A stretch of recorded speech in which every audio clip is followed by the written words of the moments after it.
footballgameplan.com, where football makes sense. I'm Memory Hunt, the czar of the playbook. Bring you our 2012 NFL Draft Prospects Preview. We're going to take a look at the wide receiver position. We're also going to look at some small school prospects and some sleepers that you want to keep an eye on.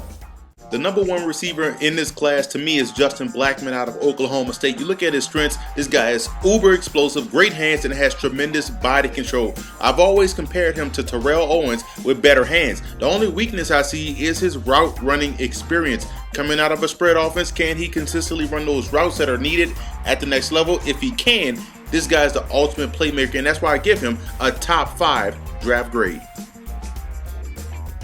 Number 2 wide receiver on my list is Alshon Jeffrey out of South Carolina. One of my favorite prospects in the draft, regardless of position. This guy has great size, excellent hands, he's physical with the ball in his hands, and he runs tremendous routes. What he lacks is initial quickness in and out of his breaks, but the guy has solid wide receiving skills, and you have to give him credit. He played with some subpar quarterbacks at South Carolina. You see him right there against Drake Kirkpatrick, playing above the rim, going to get the football, attacking it at his highest point, and walling him off, and you see the burst right there. I think this guy has tremendous playmaking ability.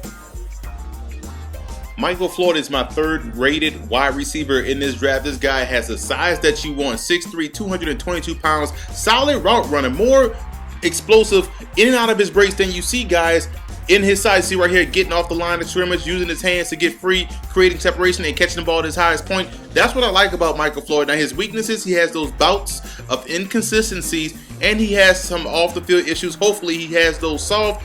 If so, someone in the first round will be getting an outstanding player. Next up is Kendall Wright out of Baylor, 5'10", 195. This guy is super explosive, speed to burn, and when you look at him at Baylor, you think he just ran streaks, crossing routes, and posts, but that's what he was asked to do in that Baylor offense. And I think what he does well is utilize his speed and his explosiveness to get in and out of his breaks and create tremendous separation. He's also not afraid to go across the middle. What I think is his weakness is he lacks that route running experience, as do most guys coming out of those spread offenses. We mentioned that about Justin Blackmon, but this guy's going to be a talented player for a lot of years in the National Football League. Rounding out my top 5 is Ruben Randall, wide receiving target out of LSU, a guy that was played just like Alshon Jeffrey from bad quarterback play at LSU, but this guy has all-around game, the size and acceleration and tremendous hands. Reminds me a lot of Mike Quick that used to play for the Philadelphia Eagles back in the day. This guy does a great job of creating separation and has the acceleration to pull away from defenders. If he can hone his skill set, his hand activity at the line of scrimmage to get off bump press, this guy's going to be a steal for someone in the draft.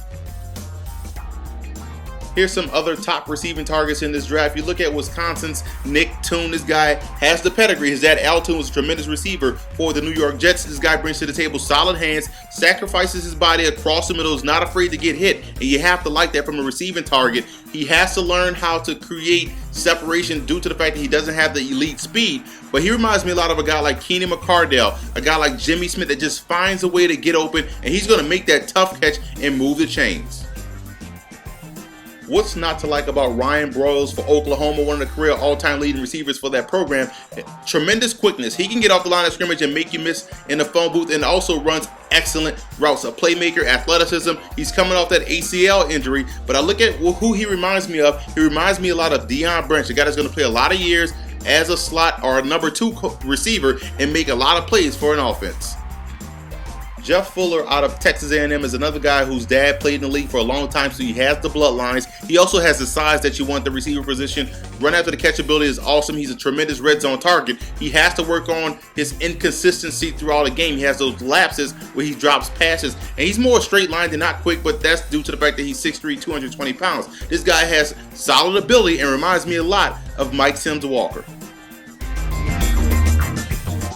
BJ Cunningham is another guy that caught everything thrown his way at Michigan State, 6'2", 220 pounds, excellent route runner. This guy probably runs the best routes I've seen in college football, tremendous hands, and has football awareness. Where he has a weakness is that he may struggle to separate. He's not as fast, not as explosive, but he's consistent. Reminds me of a less faster version of Victor Cruz, a guy that's going to get open and consistently make plays.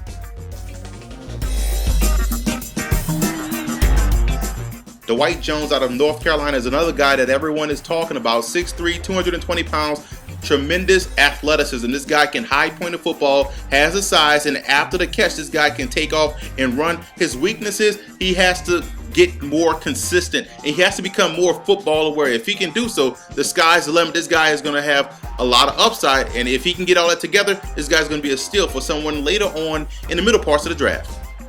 T.Y. Hilton out of Florida International, the Sun Belt Conference. Man, they play some good football out there in the Sun Belt Conference. This guy is explosive. Once he gets the football in his hands, if you're not on him, he is gone.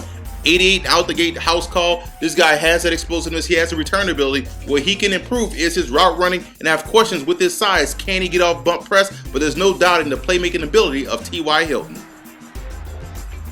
I like Marvin McNutt out of Iowa, 6'3", 215 pounds, always made acrobatic catches for the Hawkeyes. This guy is consistent, good route runner, and solid hands. He's not afraid also to go across the middle. Where he has weaknesses is his route awareness. Can he settle down in the zones? Can he know can he read coverages is what I'm trying to say. But overall, his skill set warrants him a 3rd or 4th round grade.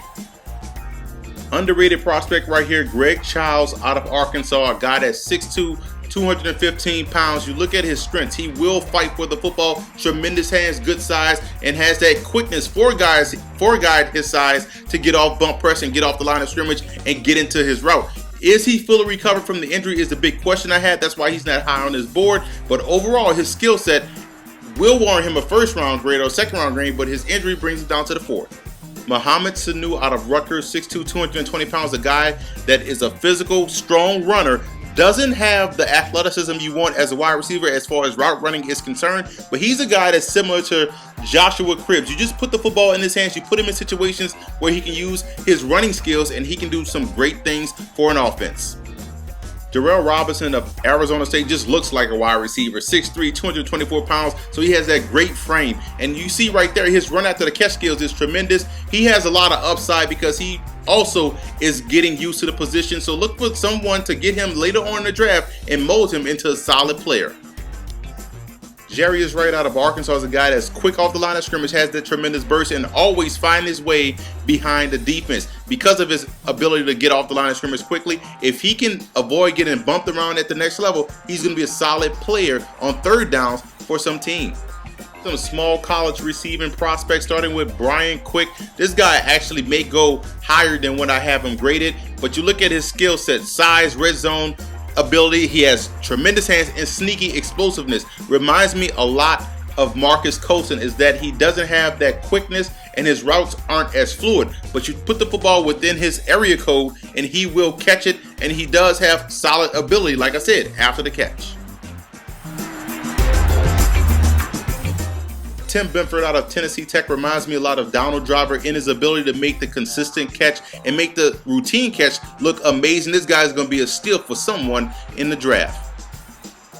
Another small school prospect, John Meadows out of West Virginia Wesleyan. This guy, very underrated body control, hands, underrated quickness as well. Someone's going to get lucky and get this guy. He's going to be a tremendous player for a long time at the next level. Now here's some wide receiving sleepers with pro potential. You look at Lance Lewis out of East Carolina, another guy that I really like. Derek Moy, plagued by bad quarterback play at Penn State. Also keep an eye on Marvin Jones, 6 feet, 185. All he does is consistently make plays. He has to hit the weight room though. If so, he's going to be a steal. Football Game Plan has you covered with all your draft coverage. Visit our draft page at footballgameplan.com/draft. Also like us on Facebook. We have a fan page. Become a fan of ours on Facebook. Follow me on Twitter at FBallGamePlan. Don't forget to subscribe to the YouTube channel that you're watching right now at youtube.com/footballgameplan, and listen to the Football Game Plan radio show, which airs every Saturday 11 a.m. Eastern time at blogtalkradio.com/footballgameplan. Also, listen to our draft analyst Chris James' Draft Prospects Preview Show every Thursday, 6 p.m. Eastern Time at blogtalkradio.com/footballgameplan.